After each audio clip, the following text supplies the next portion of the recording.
Hi guys and ladies, welcome back to the channel. Today my name is Disema Matieti. Today we are talking about Microsoft's very own Copilot. It's like AI on another level. They did a test and then I thought, you know what, let me take it for a spin. I just don't want to be reading pros and cons about this feature. Let me take it for a spin, and today we'll be talking about how I spun it. Maybe I did break the wheels a little bit, or maybe I did nothing on it. Let's stay tuned for the rest of the video.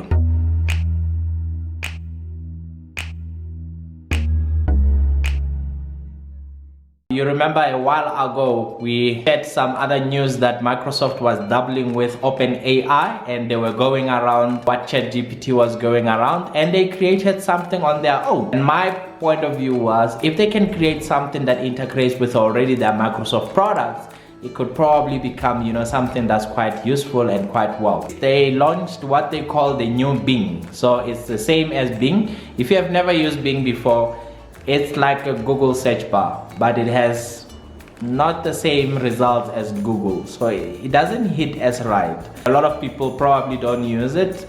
People at my circle rather use Google search bar. I use Bing because I'm just lazy. I search on the text bar and it's just there. And recently, Microsoft trying to get people to use their Bing search engine, they started putting in some rewards for you for searching. They really put the money on this Bing, and they want it to take over.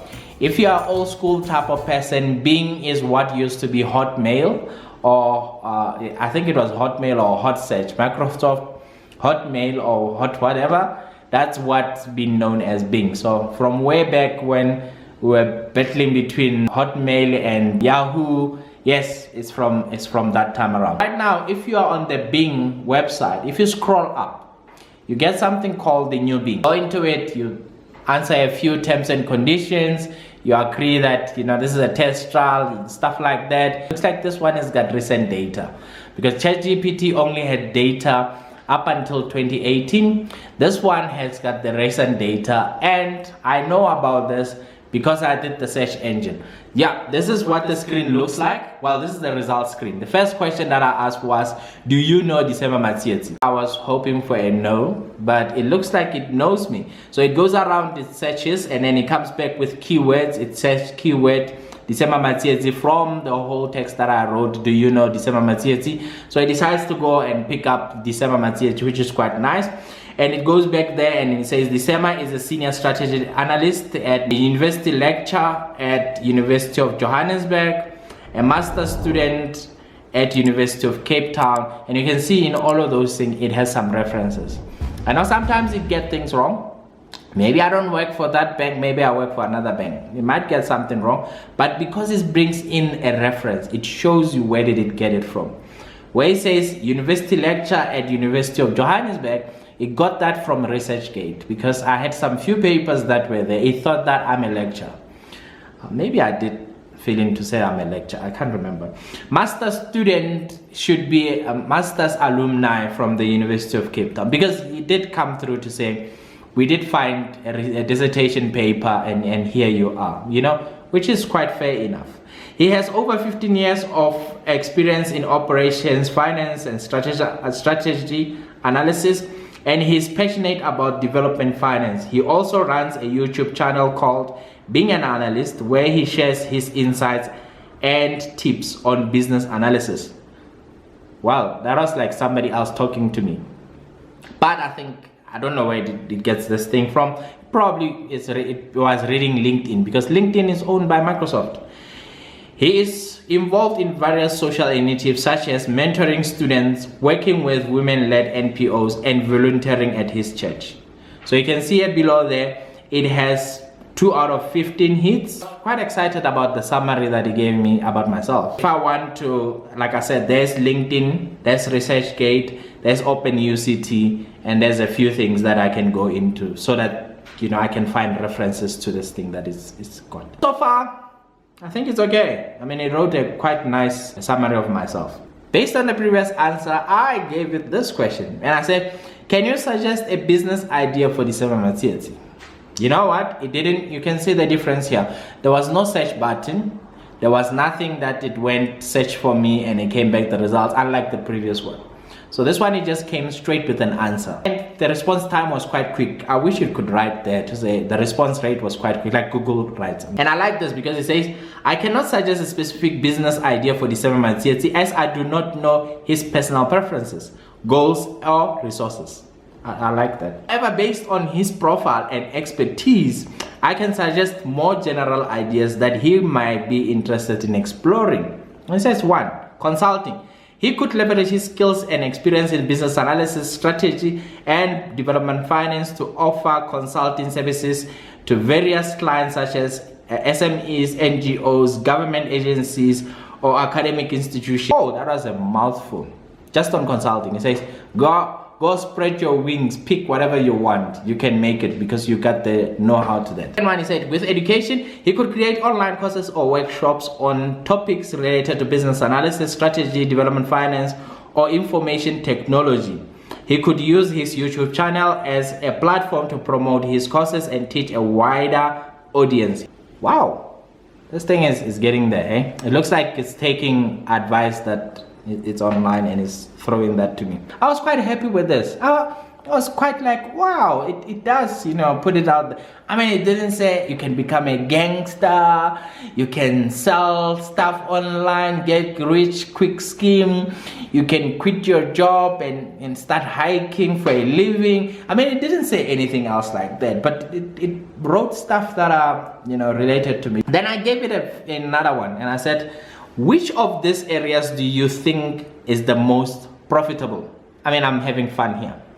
Now, you'll see on this one, it took a little bit more time because it went and it searched for profitability in consulting versus education versus research. And then it went, it generated some ideas for me and it came back and it wrote all of this. And he said, profitability of consulting versus education versus research may depend on various factors such as market demand, the competition, price strategy, quality of service, and the customer satisfaction. Based on some web services, which is those references 1, 2, and 3, possible advantages and disadvantages of each are as follows. It says, number 1, consulting.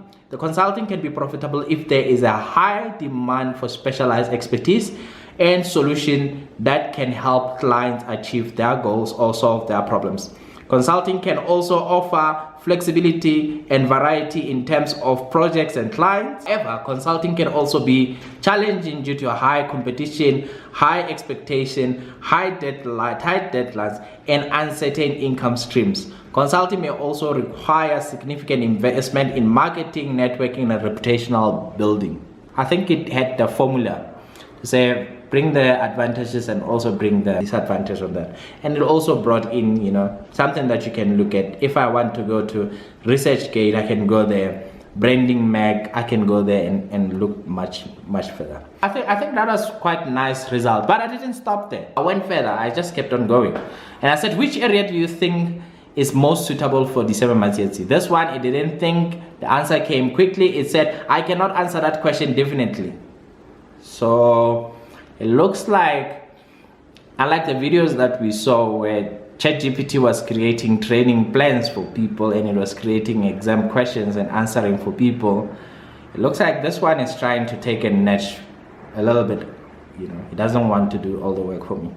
I don't know the 7-month CSC personally or his preference, goals, or resources. However, based on his profile and expertise, I can suggest the following to consider. Consulting. He might choose consulting as he enjoys working with different clients, projects, solving complex problems, and delivering practical solutions. In education, he might choose education if he enjoys teaching and sharing his knowledge and skills with others, creating, changing content, and delivering effective learning experiences. Research, he might choose research if he enjoys conducting original investigations, creating new knowledge, and planning his findings. I think that was quite nice. So I said, do you think that consulting, teaching, or researching about analysis is suitable for 2023?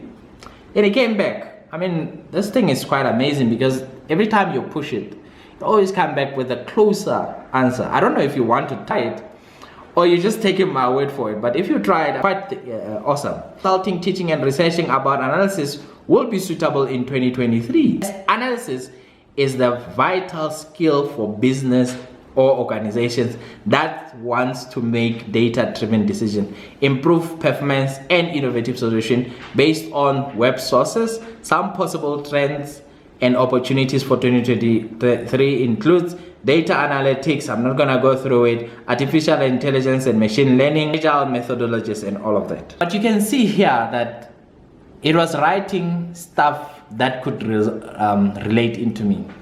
And I thought to myself, you know, when I was with Henley Business School, we used to write reflection papers.